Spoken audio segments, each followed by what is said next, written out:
The morning started very early, the way Ray liked it. The sky was still dark and soft, and the air had that clean, wet smell that came before daylight in the swamp. He moved quietly in the small house, careful not to wake Elena. Aiden was already up, sitting at the kitchen table with a mug of warm tea and a small grin on his face.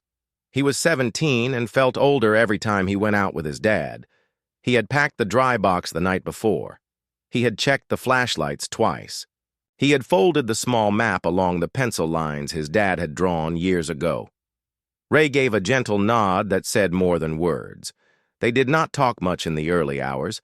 It was their shared language. He slipped a note under a magnet on the fridge, even though it was not necessary. Ramp at 5, back by noon. Then he lifted the canvas bag with extra gloves and a small kit with matches, spare cord, and a folded plastic poncho. Aiden grabbed the thermos and the box of decoys. The house was quiet, but it felt warm and safe. When they stepped onto the porch, the cold touched their faces like a reminder to move. The truck started with a steady sound. The trailer lights blinked red in the driveway, then settled into a rhythm. They drove the slow road that ran between tall, dark pines and open fields. A low line of fog sat over the ditches. A few houses had porch lights on. A cat ran across the road and disappeared. When they reached the public ramp, a few other trucks were already there. The men at those trucks nodded the way people do when words are not needed. A boat slid off a trailer in the dim light and made a small slap on the water. Somewhere across the wide channel, a bird called once. Then again. Ray and Aiden worked in a calm, neat way, because that was how Ray taught everything. They checked the plug. They checked the fuel line and the small tool roll in the side hatch. They tested the little outboard. It coughed and then hummed. Aiden lined up the decoys and looked at the sky. He always looked at the sky. He liked how the color changed in layers, from black to blue, to something that was not yet a name. Ray watched him with a quiet pride that came from years of mornings like this. Before they pushed off, Ray took out his phone. He typed a short message to Elena. "On the water. See you by noon." Aiden leaned in and added a duck emoji because he liked to make his mom smile. The message sent with a small sound. It felt like a promise and also like a rope that connected home and water. They eased the boat off the trailer and tied to the dock for a moment while Ray parked. When he came back, Aiden unlaced the line and stepped in. The boat moved away with a gentle pull, and the ramp slipped behind them. The channel opened like a hallway, with tall cypress trees standing like quiet guards. Spanish moss hung from the branches and stirred when the boat slid by. The water was smooth and held their reflection in a long silver shape. The engine sound was steady but not loud. They kept to the right where the channel markers showed a safe path, even if some of the markers were old and leaned a little. They passed a small heron that did not move. They passed a log that looked like a sleeping thing but was only a log. Aiden watched for floating sticks that could bump the prop. He watched the surface for any sign of wind. "Soft from the north," he said. Ray smiled. "Good eye." They had a favorite place near a low shell mound where the water bent around a wide curve. The birds liked it because small fish gathered there, and the birds liked wherever fish gathered. Ray and Aiden liked it because the world felt open and yet calm, but they did not say that. They just turned the boat into a smaller cut and moved past a marker that had lost its top. It was the kind of marker that locals knew without needing the number. It had a crooked shadow at certain hours, and in the afternoon, a brown pelican liked to sit on it and watch boats. They set the decoys in a quiet pattern in a patch of reeds, careful to keep lines from tangling. Aiden set one a little too far. He glanced at his dad. Ray said, "You can leave it. It will bring the eye wider." Aiden nodded and stood still for a moment. He felt taller than he had last year. He felt more responsible. He liked that feeling. The early hours passed with the simple rhythm they both loved. They whispered when they needed to talk. They pointed instead of speaking when that was enough. They poured tea from the thermos. They laughed once when a pelican swooped too close and made a clumsy turn that sent a small spray into the air. The sun stayed shy behind a thin cover of clouds. The air kept its chill. Time moved in slow steps, and the world was perfectly ordinary in the best way. By mid-morning, a thin mist began to show across the open areas of water. It was the kind of mist that did not seem like much at first. It hung low and looked soft, and it made the cypress trunks fade a little at the edges. Aiden looked at the sky again. "Is it going to rain?" he asked. Ray studied the line of clouds to the west. "Maybe a light drizzle. We will be fine." He checked his watch. They had time. Lunch was not far away. He pictured Elena stirring soup on the stove. He pictured the white porch light that she sometimes left on even in the day when the weather looked unsure. They picked up the decoys slowly, made sure the lines were coiled, made sure the box was latched. Ray liked to leave a place as clean as he found it. Aiden liked that too. When they pushed away from the reeds, the mist had deepened. The trees wore it like a scarf. The channel markers looked less certain, as if someone had stepped back from them and painted them in soft lines. Ray knew the way by heart, and he also had the small map in the dry box. He kept the boat at a low speed. He liked slow in mist. Slow gave time to think. "Text Mom," Aiden said. "Tell her we are on our way." Ray reached for the phone and typed, "Heading back." He hit send. The thin wheel on the screen spun for a moment and then stopped. No bars. He shrugged and put the phone back in the pocket of his jacket. "We will call when we are closer," he said. Aiden nodded. It did not worry him. They were not far. The mist turned to drizzle, just as Ray had guessed. Small drops touched their faces and coats. It was not heavy. It felt like a reminder to keep moving. They kept to the right side of the channel, past a low patch of reeds that Aiden recognized, by the way they leaned. He felt that pleasant ease that came from knowing a path. He thought of the lunch bowl waiting at home. He thought of telling his mom about the pelican that almost crashed. He thought of sleeping for an hour in the afternoon, and then doing his homework without rushing. The day seemed like a simple string of small, good beads.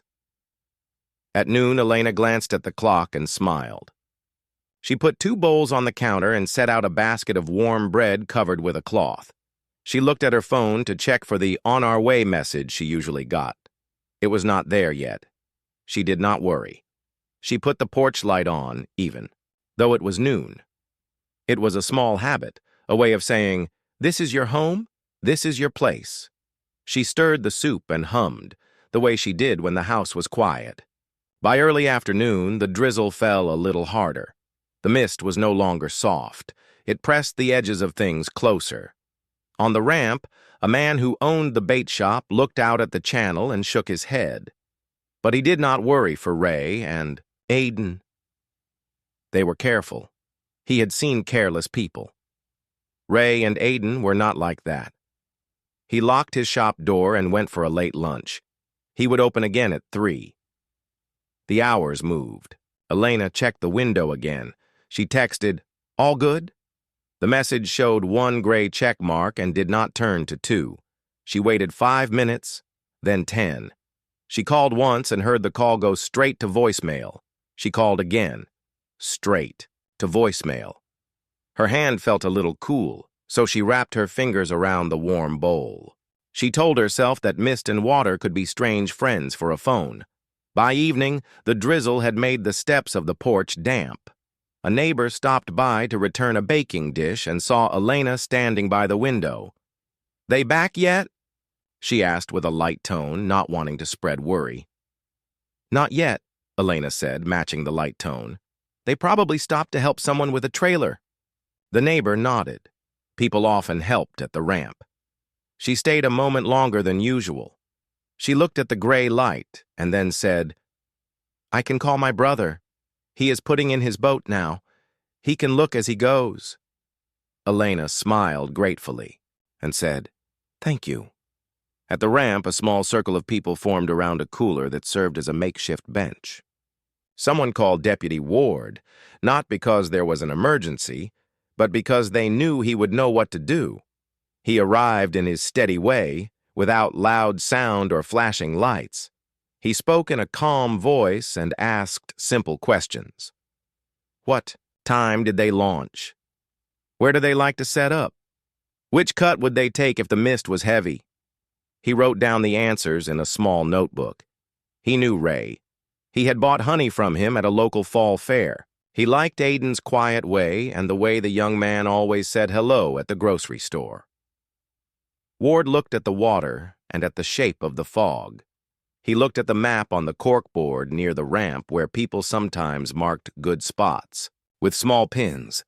He traced a finger from the ramp to the shell mound and then along a path that curved past the broken marker. He asked for a pair of binoculars and scanned the edges. The world returned only gray and the dark lines of trees. Neighbors took their small boats out and made slow, careful passes along the safe lanes. They called out now and then, not because they expected an answer, but because calling out felt like doing some. Winter slowly turned into a softer season, and the town learned how to live with quiet questions.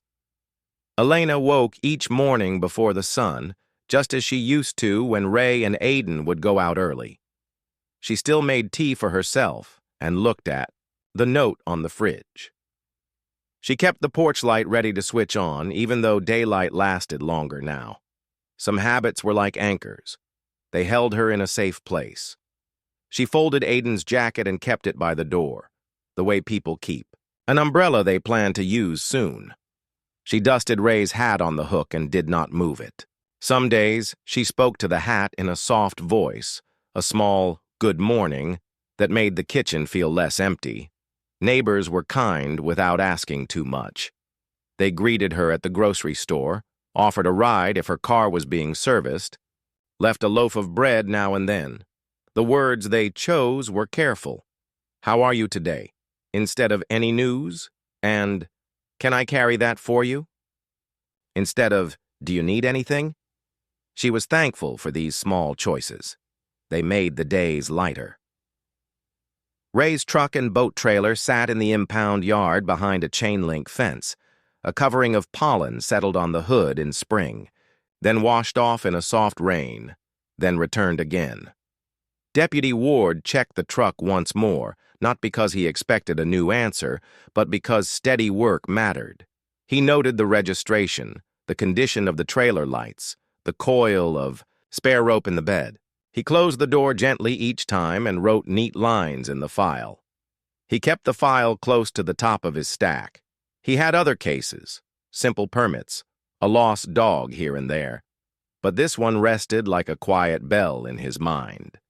He did not let it ring too loud. He just kept it within reach. Tips came in like small waves. A man thought he had seen a green boat where green boats always pass. A kid at the ramp found a glove that looked like any glove a person could buy at any store. A tourist showed a blurry photo of birds taking off, and in the corner was something that might have been a boat, but was probably a log. Ward treated each tip with respect. He thanked people, checked what he could check, and made a short note. Common. No match.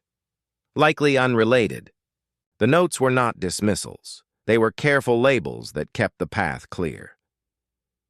In another part of town, just down from the bait shop and 2 doors away from the hardware store, Maya met her cleanup team in a room that smelled like coffee and old rope. She ran a small volunteer group that cleared fishing line from branches, hauled out stray tires, and rescued the occasional turtle caught in trash. Her voice was calm, and her eyes missed very little. She worked a regular job in the, weekdays, but on weekends she wore a wetsuit or old boots and moved through the swamp with quiet respect. People said she had a way of listening to water. She laughed when they said it, but she did have a patient way of looking at a channel until its lines made sense to her. This year, the group had received a small grant, enough for better gloves, a stable trolling motor, a handheld sonar that could read the shapes of large objects, and a few sealed dry bags for notebooks and phones. Maya spread a map on the table and traced her plan for the season. "We'll focus on the shallows near the public ramp," she said. "Fishing line collects on those low branches, and the winter storm knocked a signpost loose. It's somewhere in the reeds. If we find it, we can ask the county to reset it." Volunteers nodded and circled dates on a calendar. 2 Saturdays a month, early mornings, rain or shine unless lightning appeared. After the meeting, Maya stopped by the bait shop for extra rope and a bag of hooks.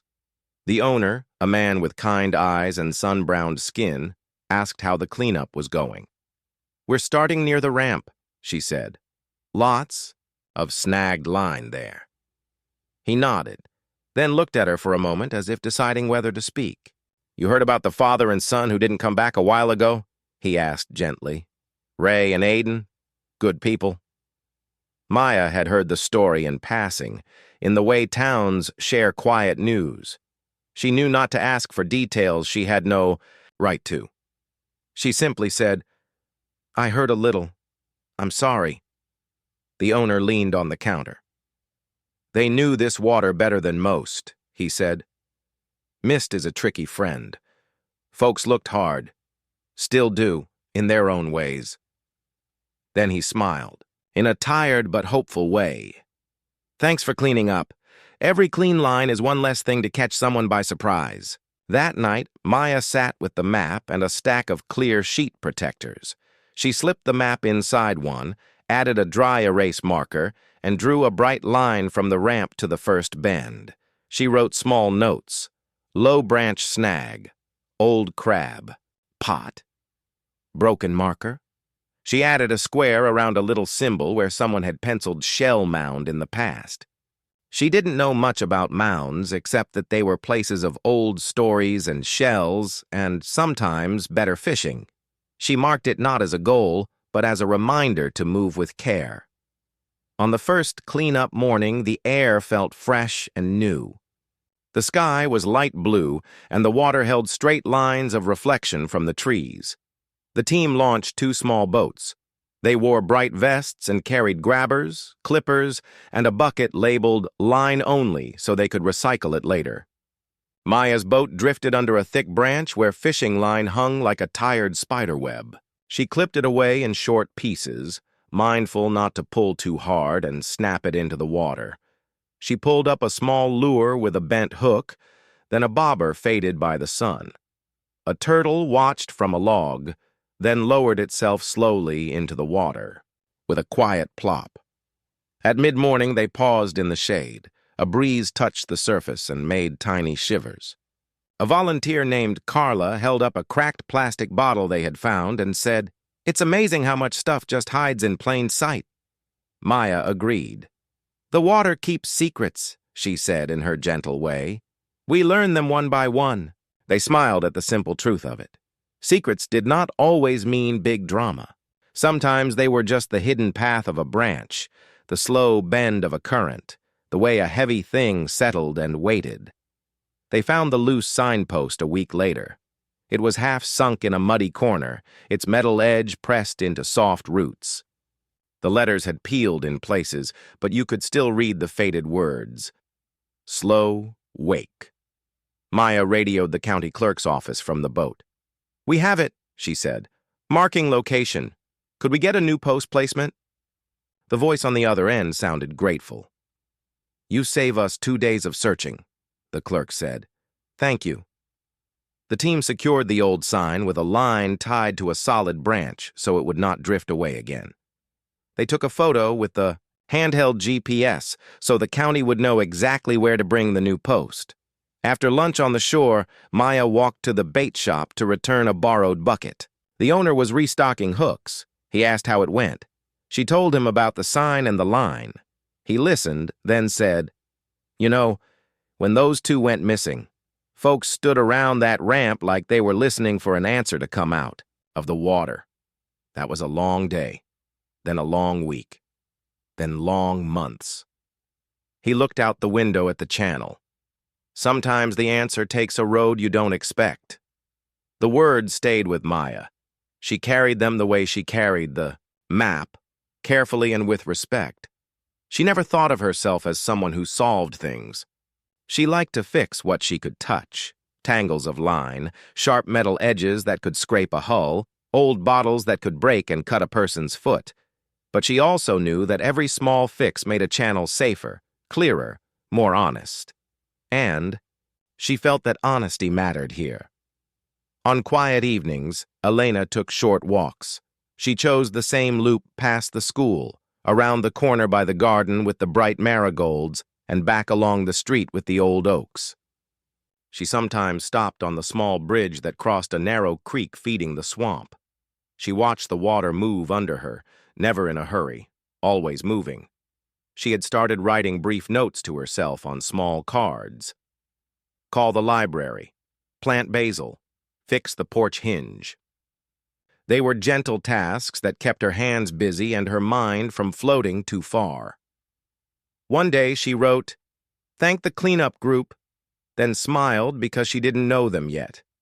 She just felt grateful for anyone who cared for the water that had held her family's last known day together. Deputy Ward passed by the cleanup boats now and then and lifted a hand in a quiet wave. He made a habit of sharing their schedule with the county so more eyes would know where volunteers were working. He also asked the team, kindly and without pressure, to radio him if they noticed any object that did not look like trash, anything that seemed like a personal item or a sealed container. "It goes through a simple process if found," he explained. "No rush, just call." He did not say the names Ray and Aiden each time. He did not need to. He had learned how to ask for help without putting heavy weight on the ask. Maya added a small note to the team board. "If we find sealed boxes or gear, call Deputy W." The volunteers nodded. They had their own reasons for helping. One liked birds, another loved boats. One had grown up here and felt the water was a family member. They all shared the same rule: leave a place cleaner than you found it. That rule had a way of shaping everything else. Over the next weeks, the team pulled out surprising things. There was a rusty folding chair that had caught on a branch and turned into a kind of odd sculpture. There was a heavy length of chain that had been buried in silt and took 2 people to bring up carefully.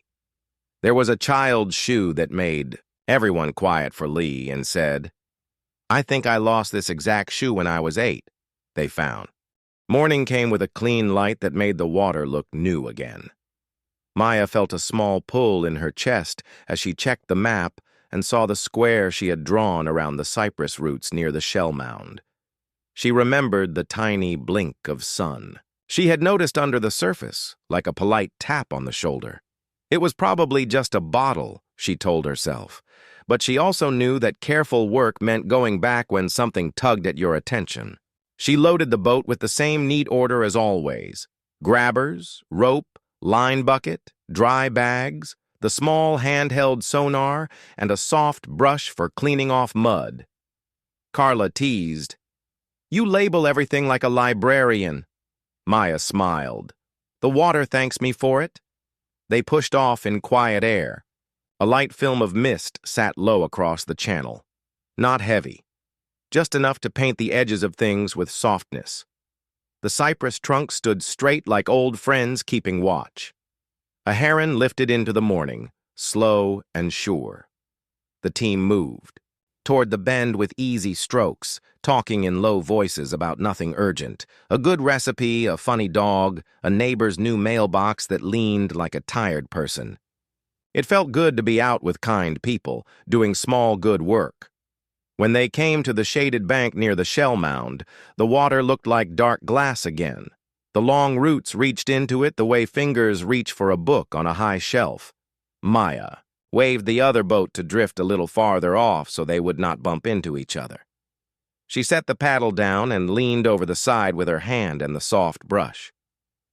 "Slow," she said, mostly to herself. She brushed a thin layer of leaves away from the surface. The small flash came again, then hid. Maya let her eyes rest. Water told its truth when you stopped trying to make it hurry. She slipped on light gloves and eased her hand into the cool water. The roots felt firm and smooth, like polished rails. Her fingers found a corner of something not quite natural. Straight edges, small ridges. She drew a slow breath. "There's a box under here," she said calmly. Carla moved closer with a rope. Another volunteer steadied the boat with a hand on the trunk. Maya felt for a latch, then for a handle. The thing did not want to move at first, as if it had decided the route was a good place to live. She used the brush to clear more leaves and silt, then lifted gently. It gave a little. She smiled without showing teeth, the way someone smiles. When a knot starts to loosen, "Got it," she said, and they lifted together. Up an inch, rest. Up another inch, rest. The box felt heavier than it looked, as if the water itself had pressed into its sides. When it finally came free, a small cloud of silt drifted out like the last breath of a long story. They set it on the floor of the boat. It was a dry box, the kind people use to keep maps and matches safe. The plastic was dull with age, but the orange latch still showed a dim glow under the mud. On one side, someone had written with a black marker, and the letters had blurred a little but were still clear. R&A. No one spoke for a moment. The sound of a bird skipping across the water felt loud. Maya's eyes grew soft. She touched the writing with the back of her finger, then pulled her hand away like a person who knows to be careful with something that belongs to someone else. She looked at Carla and nodded toward the radio. "Call Deputy Ward," she said. "Tell him we have a sealed box near the shell mound. We are heading to the ramp." Carla spoke in a steady, simple way. The words went across the water and into the airwaves with a calm that felt like a building block. They moved slowly back through the channel. Maya kept a hand on the box so it would not slide. Boat wakes came and smoothed away. A turtle watched from a log and then dipped under. At the ramp, a few people stood without making a circle, giving the team space the way people do when they know something might matter. Ward arrived in his quiet way, without a lot of sound or bright lights. He wore a jacket with a small notebook in the pocket. He looked at the box for a long second and then at Maya. "Thank you for the call," he said. "Let's do this right." He set a clean towel on the tailgate of his truck and placed the box on it. He took photos, not in a hurry, not making a show, just making a careful record. The latch, the writing, the way mud had settled in the ridges. He wrote the time in neat digits. He looked up at Maya. "Do you want to open it?" She shook her head. "It's not mine," she said gently. "You should." He nodded and put on gloves. The latch gave a small, healthy click. The lid came up with a soft sigh, like a breath after a long swim. Inside, everything was dry. There was a folded map with pencil marks along 2 channels. There was a small action camera in a clear case. There was a spiral notepad inside a zip bag with a gel pen tucked beside it. Ward did not touch them right away. He let his eyes read the scene the way he would read a room. Then he lifted the map first because paper tells a quiet story when handled with respect. The pencil lines were careful, not messy. There were tiny arrows that curved around a bend, and a small star drawn near the words, "Shell Mound." 1. Note in the margin said, "Watch broken marker, leans." He set the map down and lifted the camera. It felt warm in the hand, even though it had been sleeping in the dark for a long time. His thumb touched the power button through the case. The tiny screen woke with a soft light. The date looked old. The battery icon showed only one narrow bar, a small candle in a big room. The notepad came out last. The first page held a short list in tidy writing. Plug check. Lines coiled. Fuel. Light. Decoys. X12. Matches. Thermos. Map. There was a phone number and the words, "Leave note for E." A page later, There was a simple drawing of decoys in a pattern with little circles and an arrow that said wind from N. Another page had a small shopping reminder. Get more zip bags. Ward looked up. I'm going to call Elena, he said. She will want to be here. He did not promise what would happen next. He did not use big words. He spoke in small ones that could hold their shape under any weather. He used his phone and said a gentle hello. He said, We found a box. It has some things that look like Ray's. He asked if she wanted to come. She said yes, and her yes sounded like a line being thrown from one boat to another. She arrived with a scarf, walking quick steps but not running. Her eyes were clear and shining. She saw the box and put her hand on the lid, not to claim it but to greet it. Ward showed her the map. She saw Ray's pencil marks and Aiden's small arrow stars. She knew the difference the way a mother knows the shape of her child's letters. Her fingers traced the note that said, Leave note for E. She smiled and closed her eyes for a second. He did leave one, she said softly. On the fridge. We still have it there. Ward set the camera on the towel and looked at Elena. Would you like to watch this with me? He asked. We can stop any time. She nodded. Maya stood back with the team, not leaving but not leaning in. She was there in the way you stand near someone on a bridge, quiet, ready if needed. Ward pressed play. The tiny screen filled with a morning that had happened 2 years ago and felt, suddenly, like today. The picture showed a small boat and a wide sky waking up. There was the sound of water touching the hull in soft taps. Ray's voice came through, calm and warm, saying, Okay, line straight. Check the plug. Aiden's voice answered, Plug good. The camera turned to the side and showed a hand lifting the thermos, steam unwinding in the cold air. The picture wobbled when the camera hung from a strap and laughed a little when a pelican landed with too much confidence and slid like a person on fresh floor wax. Elena laughed through a small breath at the same moment, the shared humor traveling across time like a light. The clips were short and simple, each like a bead on a string. Ray showed Aiden a ripple pattern and said, See that? Wind talks if you let it speak slow. Aiden pointed his finger at a channel marker that had lost its top. That one again, he said. We should tell someone.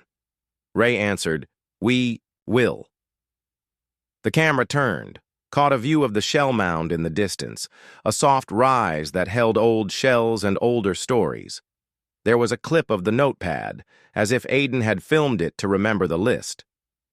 We forgot snacks, he joked, and Ray said, The pelican will share. On the last clip, a tiny GPS overlay appeared in the corner of the screen, just numbers and a little symbol. The edges of the picture were slightly gray, as if mist had put its fingers on the lens. The sound of a horn floated in from far away, deep and kind, like a workboat saying hello to the day. Ray's voice said, calm as always, If the fog holds we stay near the shell mound. Aiden answered, Near and slow. Their words were simple and careful, a small promise to each other. The recording went on for a few more seconds. Water sounds, a quiet laugh, a glimpse of a gull. Then the screen flickered once, and the battery icon grew thin as a thread and finally went dark. No one spoke right away. They stood in a soft circle, around a tiny window that had just closed. Elena put her hand over her heart and breathed a long, steady breath. She did not cry hard. She did not need to. The air felt full of what had been loved and what was still loved. Ward lifted the camera and looked at the numbers on the last frame of the GPS overlay. He wrote them down in his neat hand. The numbers were not an answer by themselves, but they were a door that could open. He turned to Maya and the team. You did good work, he said, and his voice carried a weight of thanks that went beyond the words. We will log these items and make copies of the map. I'll take care with the originals. He looked at. Deputy Ward started early the next morning with coffee, a ruler, and the notes from the box. He spread the county water chart on his desk and wrote the GPS numbers from the last camera clip in a clean corner. Then he added the GPS point Maya had given him from the exact place where the box was found. 2 small points. He drew a light line between them with the pencil and did not press hard. He liked soft lines at first because soft lines could move if the truth asked them to. He traced the channel edges with the ruler, noticed the part where the marker leaned, and wrote a small reminder to himself. 2 channels looked like one in fog. He called the state fisheries office. A calm voice answered and said, "Officer." Lang was in. Ward explained the basic story in simple words and promised he was not trying to make a big news event. "I'm just matching quiet facts," he said. Lang understood. People who worked on the water knew that loud hurry could break good work. Within an hour, Ward stood in a low building that smelled like salt and old rope. A large map of the coast hung on the wall with colored pins. Lang pulled a binder from a shelf. "This is the winter radio log from 2 years ago," he said. "We keep notes when workboats call in anything unusual, even small things." He turned pages slowly, and Ward watched the dates pass in gentle steps. Lang stopped and put a finger on a short line. Workboat reported 2 men signaling near Shell Mound after a sudden fog and fresh wind. They were in a small open boat. Said they'd taken on a little water and tied up near roots. No injuries, no IDs, no phones. Boat took them in for a day or 2. Then boat moved south for net repairs. Ward could feel his breath slow in a grateful way. He copied the line into his notebook and underlined the place where the log said moved south. He asked for the workboat's name. Lang pointed to the code. "Miss Lark," he said. "Owner is an older captain. Steady, keeps to himself." He flipped another page and found a note from the same week. "Miss Lark moving to Cedar Inlet for repairs after storm. Short crew. Will hire day. Hands if needed." Ward wrote Cedar Inlet in neat letters and circled it twice. He thanked Lang and promised to return the kindness if the office ever needed an extra pair of eyes on a search. Before leaving, Ward stood in front of the big wall map with Lang. They looked at the coast together, bends, inlets, a scatter of small docks. "In mist," Lang said, tapping a finger on the chart. "This split here can trick you. If a marker leans, one channel can look like another. It's not carelessness. It's the water asking you to slow even more." Ward nodded. He thought of Ray's voice on the last clip. Near and slow. He thought of the deep workboat horn, kind and far, like a door opening. Back at the station, Ward called Elena. He chose small words. "We matched the last camera numbers to the Shell Mound," he said. "We also found a record that a workboat took in 2 men that week. The boat moved south to a place called Cedar Inlet for repairs." There was silence for a heartbeat. Then Elena said, "So they were safe for at least a few days." Her voice did not shake. It held a simple thank you inside it. Ward asked if she would like to ride with him to Cedar Inlet. "We may not finish the story today," he said, "but we will turn the page." She said yes. Maya stopped by the station with a clear copy of the map from the box and a printout of the GPS point where they had found it. She did not ask to come along, but she did hand Ward a small list of practical things. Full tank, phone, charger, bottled water. Consider a light jacket. He smiled at the jacket line and said, "You plan like a person who has learned from weather." She laughed softly. "The weather is a good teacher." She wished them care and stepped back. She understood that some paths were for family and one quiet deputy to walk. The drive to Cedar Inlet was not long, but it felt like crossing into a new chapter. The road followed the coast and then curved through small pines and past low fields, where wind made a soft wave across the grass. Elena watched the sky. It looked open, like a clean page. Ward kept the speed easy and the radio off. They did not need noise, they needed space to listen. Cedar Inlet was a village you could miss if you blinked. The main road ran past one grocery, one small hardware store, a little chapel with a white door, and a pier that looked like it had been built by careful hands. A short radio tower stood behind the store, with a line running down to a weathered box. The air smelled like salt, wood, and something sweet from the bakery counter inside the store. The pier had a signboard with tide times written in chalk. They parked and walked first to the chapel because the front door was open and a person was sweeping the steps. The person looked up and smiled the way people do when they want strangers, to feel okay. Ward showed his badge but kept it low. He explained they were looking for simple records, nothing urgent.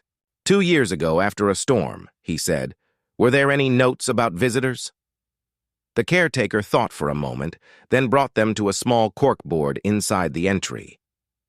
We pin the newsletters here, she said. Sometimes they live here for months. The board held a mix of things, a bake sale flyer, a thank you note to a neighbor who had fixed a roof, a small square of paper with neat blue handwriting. Ward's eyes landed on a newsletter from 2 winters back.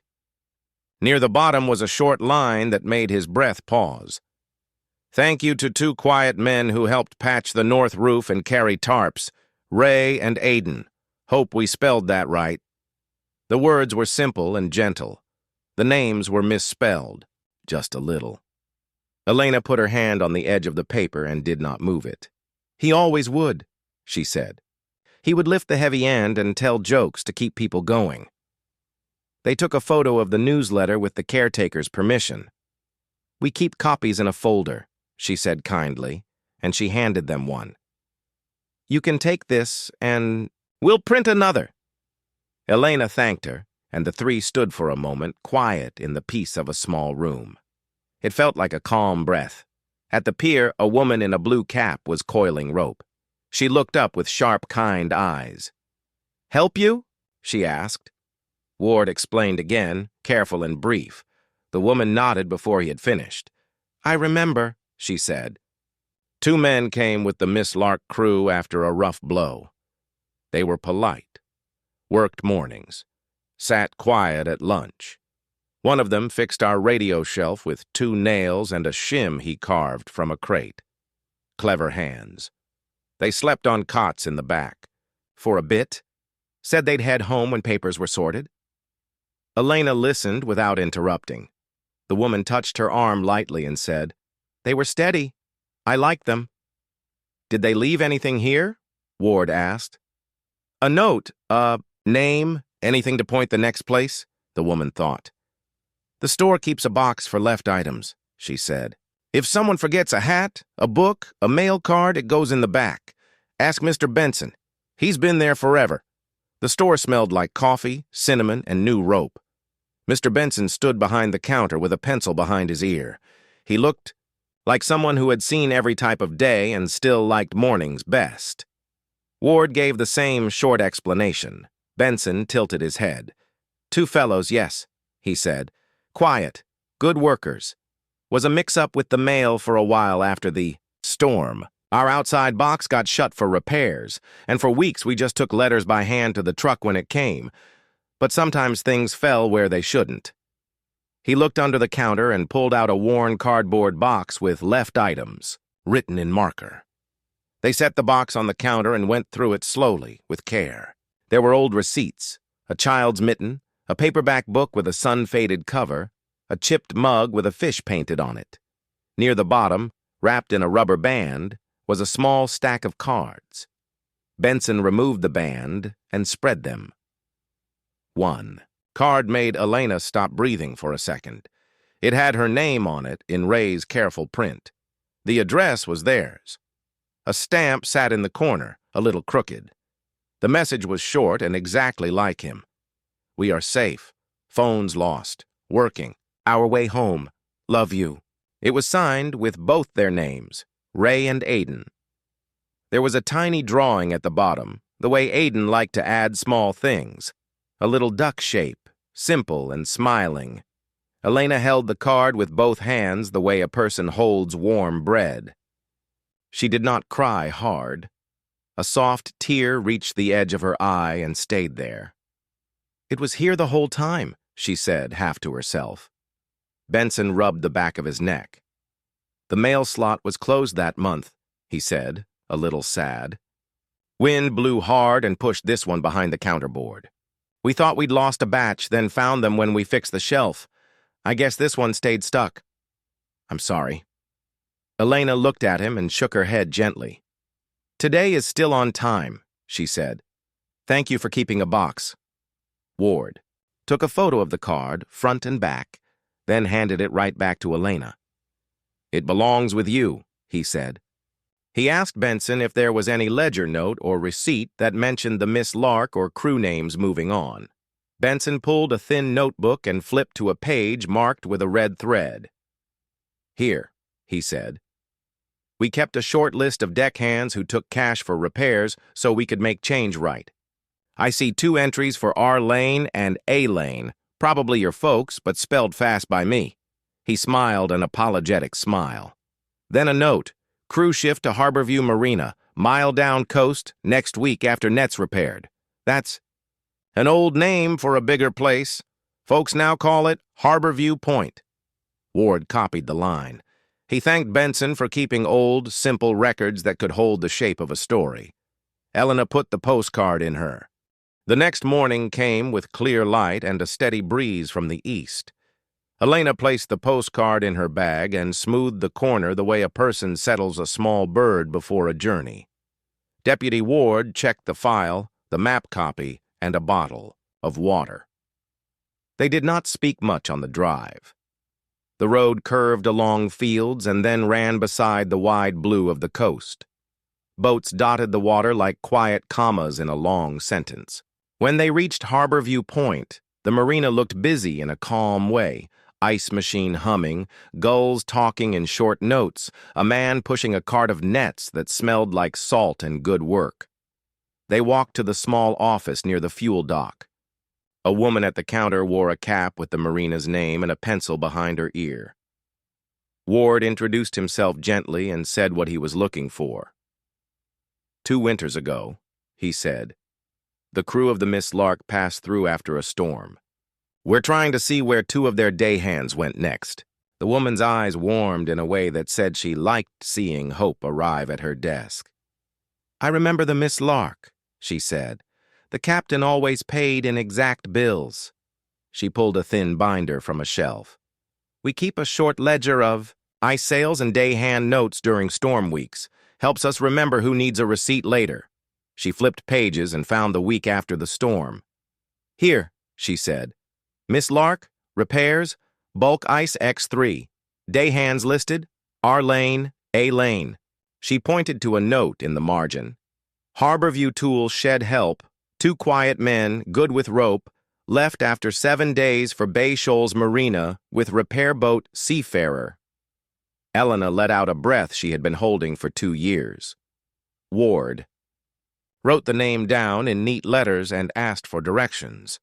The woman drew a small map on scratch paper. Follow the coast road another 30 miles, she said. Bay Shoals is a little bigger, more working boats than pleasure boats. Ask for Mrs. Ruiz at the ice dock. She knows everything. They thanked her and stepped outside. The air smelled like sunlight on water. Elena looked at the pier and then at the postcard in her bag. Step by step, she said, and Ward nodded. Step by step, he agreed. Bay Shoals Marina was lively in a working way. Carts rolled. A forklift beeped gently. Men and women in boots talked in short sentences and got things done. The ice dock sat near the end with a clean chute and a sign that said, Keep hands clear, we like all 10. A woman with strong shoulders and kind eyes stood at the control lever. She wore a blue shirt with her name stitched on it. Ruiz. Ward introduced himself and shared the simple story. We're not here to make a scene, he said softly, just to follow a quiet trail. Mrs. Ruiz listened with her whole face. I know who you mean, she said. 2 good workers from a fog week. They helped unload nets and fixed a winch handle that had been crooked for months. One had a gentle laugh like he didn't want to bother anyone with it. Elena smiled and pressed a hand to her chest. That sounds like them, she said. Ruiz nodded toward the outer dock. They came with the seafarer for a bit, then picked up day work on the crabbers. These past few months, I believe they've been helping on the Anna Lee. Small boat, clean deck, leaves before dawn. She's stocking ice again this morning. See the man loading crates by the bait freezer? That's the captain. Ask him. They walked down the dock. The captain of the Anna Lee had weathered hands and an open way of standing. He looked up when Ward approached and did not look surprised to see a badge. Some people get used to the slow arrival of answers and simply make room for them. Ward asked about 2 men who came after a fog week 2 years ago. The captain nodded. Quiet pair, good work. The younger one could lift like he had springs in his legs. The older one kept saying thank you like the words were coins. He hooked a thumb toward the boat. They're on board right now, sorting ice. Wasn't sure they'd be back today. They sometimes shift with the crew depending on the catch, but there they are. Elena's feet did not move at first. Then they moved all at once, but still softly, as if the dock could break under anything louder. Ward stayed beside her until the last few steps and then slowed so she would go forward alone. The Anna Lee's deck was simple and tidy. 2 figures worked near the ice bins, heads down, sleeves pushed up. At the sound of Elena's step, one of them turned. His face changed in a way that words cannot carry, like a door opening and a room filling with light at the same time. Elena, Ray said, and the name held 1,000 days. Aiden looked up and then looked again, as if his eyes needed a second to gather all the truth. Mom, he said, and his voice sounded both older and exactly the same. They met in the small space between the ice bin and the rail, and somehow that space was big enough for everything. There was no rush of speech. There were simple touches, a cheek to a shoulder, a hand to a hand, a forehead to a forehead. The captain of the Anna Lee stepped back and looked out at the water like a man giving a family its own room. Mrs. Ruiz watched from the ice lever with a soft smile, and then found something very interesting to adjust so she would not stare. Ward stood near the ladder and made himself part of the background, the way good helpers do. When words came, they were steady and clear. Ray explained in short lines. Fog came in faster than we liked. We took on a little water, small seam near the transom, so we tied off at the shell mound roots. Phones were in the dry box, but by the time we had the boat safe, the battery in mine was gone. Miss Lark saw us flagging and took us in. We helped for a few days. Then the storm run got longer. The captain moved south to fix nets. We followed because we had no IDs and no way to call, and we thought we'd send word from the next place. We wrote you a card, but the mail slot was shut. We meant to try again. He spread his hands in a helpless, honest way. Days melt together when you work by tide. We always planned to come home. The plan just kept moving. Aiden added, we worked on roofs after one more blow because people needed hands. I kept thinking, tomorrow we'll sort papers and call, and then the crew would leave before sunrise. I'm sorry, Mom. Elena held his face with both hands. You are here, she said. That is the call. She looked at Ray. You are here, she said again, and the porch light inside her eyes turned all the way on. Ward spoke with the captain quietly about paperwork. We'll stop by the office and bring whatever they need, he said. The captain nodded. They've been above board here, he said. Paid daily, no trouble. Good men. We'll do what needs doing. Mrs. Ruiz waved from the ice lever. Take your time, she called. The day can wait for this. They sat on 2 upside-down buckets and 1 crate and let the minutes be gentle. Ray asked about the house. Elena told him small things. The plant on the porch, the neighbor's cat that had decided the steps were his daytime bed, the way the porch hinge had finally been fixed. Aiden smiled at the mention of the cat and asked if it had a name. "No, unname fits," Elena said, laughing. "So we just say friend." They laughed together, easy and quiet. It felt like watering a dry garden. You could almost hear the ground say, "Thank you." Ward explained the steps he had taken and the help from Maya and the cleanup team. He told them about the box under the cypress roots and what it held, the map with pencil lines, the small camera, with the last clip and the kind boat horn far away, the notepad with the list and the decoy drawing. Ray looked down and shook his head in a humble way. "That box did its job," he said. "Better than we did ours." Aiden smiled softly. "We were doing our job too," he said. "Helping where we were." Elena squeezed his hand. "You were helping," she said. "That is never the wrong job." They finished the basic forms at the marina office. Mrs. Ruiz printed a simple letter that said the two men had worked here, had been paid fair, and had no trouble on the docks. The captain signed it with a strong line. Ward kept copies for the file and gave the originals to Elena. "These are not heavy papers," he said, "but they open doors." The captain loaded the last of the ice and told them to take the afternoon. "We can run light today," he said. "Some catches are better with less weight anyway." Everyone smiled at the easy grace in his voice. On the drive home, the road looked new, even though it was the same road. Aiden rolled the window down just enough to let the air carry a clean smell into the car. Ray leaned back and closed his eyes for a minute, not to sleep, but to let a long wait end in a quiet way. Elena reached for his hand and felt the warm, solid truth of it. She could have talked the whole way, but she didn't. She watched the light shift on the fields and felt something inside her settle like a boat finding its slip. When they pulled into the driveway, the porch light was already on, though the sun was still bright. Elena laughed. "Habit," she said, and left it on anyway. They stepped into the kitchen. The note on the fridge still said, "Ramp at 5, back by noon." Aiden touched it gently. "We're late," he joked. And they all laughed in a way that sounded like home. Ray set his hat on the hook. It looked like it had never left. News moved through the town, not like a shout, but like warm air from a kitchen door left open.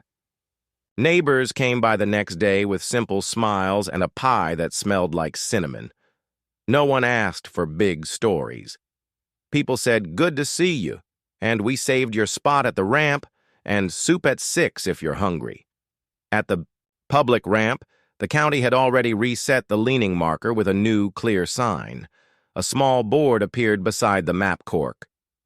"Leave a float plan at home. Carry a printed contact card in a zip bag. Key."